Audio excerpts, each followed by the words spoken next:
বিমানবন্দরে নিরাপত্তা তল্লাশির সময় অদ্ভুত এক পাচার ধরা পড়ে। লাগেজের ভেতর পাওয়া গেল ২,০০০-এর বেশি জীবন্ত রানী পিঁপড়া। এ ঘটনায় ঝাংকেকুন নামে এক চীনা নাগরিককে গ্রেপ্তার করেছে দেশটির পুলিশ। কেনিয়ার জেমো কেনিয়াত্তা আন্তর্জাতিক বিমানবন্দরে এমন ঘটনা ঘটে।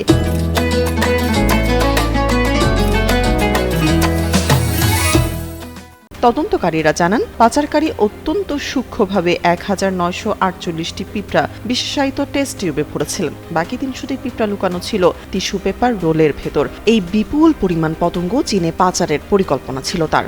ধারণা করা হচ্ছে তিনি আন্তর্জাতিক কোনো পাচার চক্রের সদস্য।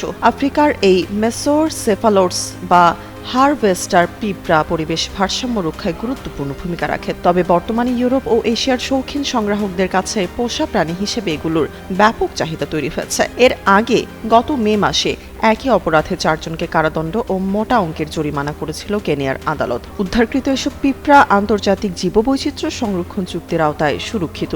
মূলত মাটির স্বাস্থ্য রক্ষা এবং জীববৈচিত্র্য অটুট রাখতে এসব পিঁপড়ার বাণিজ্য কঠোরভাবে নিয়ন্ত্রিত।